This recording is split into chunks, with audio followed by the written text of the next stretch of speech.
Well, that was in college, of course. My father was a dentist, and I'd gone off to college with the idea of becoming a dentist.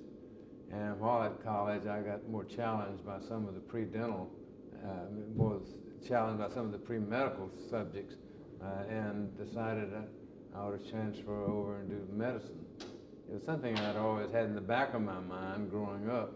I felt like my father felt a certain frustration by not being a physician and having to settle himself for a life in dentistry.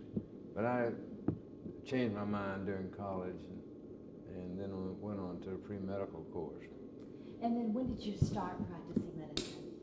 Well, I finished medical school in 1944 from Johns Hopkins University School of Medicine, and then I spent 7 years in postgraduate training before I really became an independent practitioner. So I began in 1951 as a licensed physician. And since then, you have become very well known for saving tens of thousands of lives, and then with the doctors you train, probably millions of lives. How can you possibly describe what it is like to have done something so powerful? Well, it's a great source of satisfaction. You know, not many individuals have the opportunity to save lives or to improve lives to the level that a physician, and particularly a heart surgeon, might have. So I'm very grateful for the opportunities that I've had, for the period in which I lived when heart surgery was just beginning, and have an opportunity to participate in the evolution of this new specialty. When you were back in med school, did you or could you possibly foresee that you would be responsible for the first successful heart transplant? No, I had no anticipation. And when I was in medical school, there was no such thing as heart surgery. So I was fortunate to participate in one of the first cardiac surgeries that ever had been performed. I was at Johns Hopkins, and we performed this first historic operation for the treatment of tetralogy of Fallot, which, as everyone calls, the blue baby. And to see that little child turn from this cyanosis, or deep blue color, into a nice pink and rosy color was quite an exciting experience for me. And I, since 1944, have been involved in cardiovascular surgery. Can you go back and think about those first transplants that were successful, and maybe how you felt during the surgery, or what it felt like after to have completed such a milestone? Well, I think it was the most exciting experience I ever had after we removed this heart from the patient who was in some desperate condition, and take this fresh heart from a 16-year-old donor, sew it into the right position, and then take the clamp off of the aorta so that the coronary circulation could be restored. And we had to wait a few minutes, seemed like a few hours, to see that heart begin to become active. And it was just really a very emotional experience. Everybody in the operating room was joyful and celebrating and so forth. It was a really wonderful time. I can't imagine. Do you still get some of those emotions now, even after all this time, if you see something like that? Oh, yes, I do. Not to that extent, because now it's become more or less mundane, but it's still a sense of great reward when you're able to do something like that, as dramatic as a heart operation, and see the patient recover and do well. How many heart transplants have you performed? Well, as a matter of fact, my team is now doing the heart transplant. I have a very talented man named O. Howard Bud Frazier, and Bud is responsible now for our transplant program. So I have gradually withdrawn from the transplant activity myself, but I'm very proud of the fact that in our institution here, almost 1,000 patients have undergone cardiac transplantation. Just this morning I looked at our schedule, and they have 2 transplants scheduled today. What is your typical day like now that you're not doing transplants? Well, See, I'm now 85 years old almost, and I'm not as active in the operating room as I was in years past. If you would ask me this question 10 years ago, I would say we would be doing 10 or 12 operations in my operating rooms on those days. But today I only operate once or twice a week, and most of the cases are low-risk cases. I don't want to get involved in some of the more complex procedures. Sure. Let's go back a little bit, and I know it's going to be so hard to describe because we talked about when you first started in med school that heart surgery wasn't even possible. How can you possibly describe how far medicine has come since you were in med school? Well, it really is remarkable. You know, to think that when I was a medical student, no one was performing heart surgery, and it was just considered sort of a gimmick if a doctor embarked upon some sort of a cardiovascular procedure.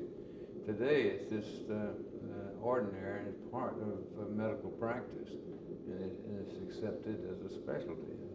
People have lost all the fear of manipulating the heart and the blood vessels and so forth. What about the future of medicine? Where do you see it going? Well, I think the future is very bright. I think that so many of the major breakthroughs have already been made in heart surgery and in cardiology.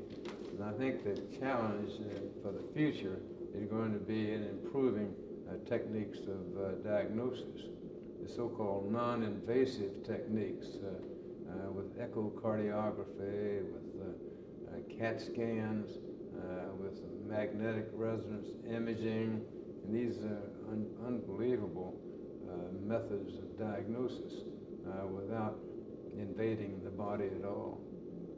Everyone certainly knows you as sort of, I guess, being a king of medicine. I've heard somebody call you before. What are your other passions? What do you like to do in your spare time? What was this now? What do you like to do in your spare time? Well, I have a lot of interests. I have a large family that keeps me active and stimulated at all times. I've had 5 daughters and now 16 grandchildren and so forth. But I enjoy my hobbies. My principal hobby now is the game of golf. But I have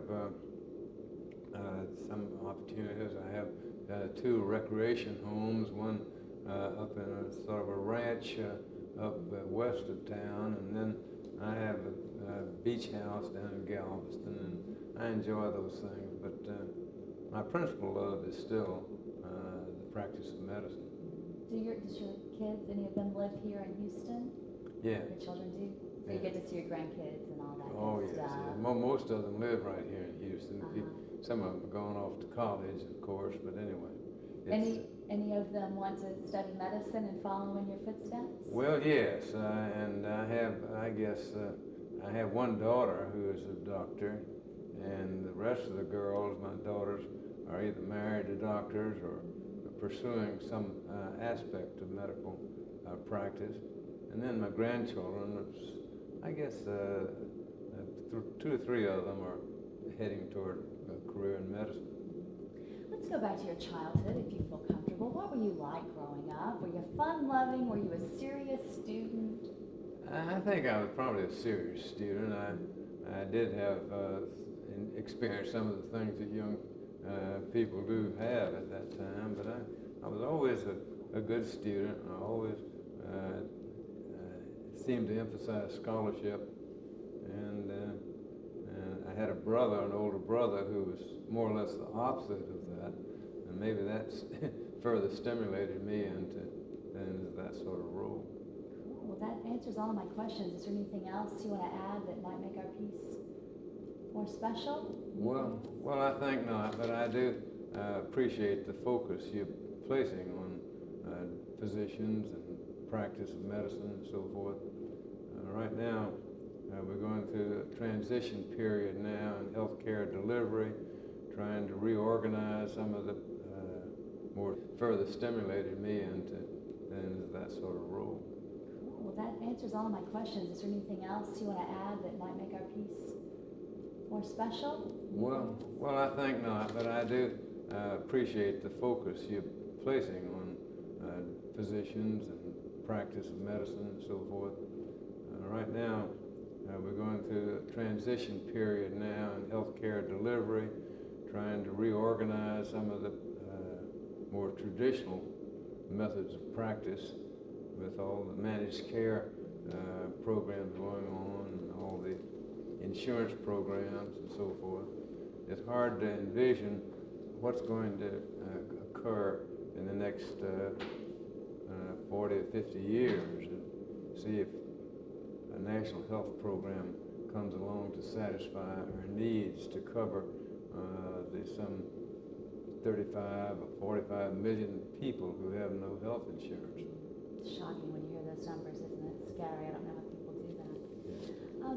How would you feel if we possibly caught you on the golf course or hanging out with your grandkids or something? Would you feel comfortable with that and show people just the lighter side of you? We have some video of you we're going to show you in the operating room. Well, I don't hesitate to let people know that I do enjoy extracurricular activities. Like today, this afternoon, I'm joining a group of men here in Houston. There's about 15 of us that belong to just sort of a social society. We play golf this afternoon, and we'll have dinner together tonight and have discussion periods and tell some humorous stories. And interestingly enough, I named this society the Senior Wisdom Society. Ah, could we cover that? Huh? Could we cover a little bit of that? Well, if you Just, like. I mean, we wouldn't follow you all day, just for a little while. Yeah. That is great. Oh, I love that. Tell me about this group. Well, it was organized by two of my good friends here in town. One of them is a realtor, the other is a man in investment banking. And we have a group and some outstanding individuals who are members of our group. George H.W. Bush is one of our members. Senator Lloyd Benson, Robert Mossbacker, and people in politics, but also a lot of civic leaders in Houston who are not quite so well known.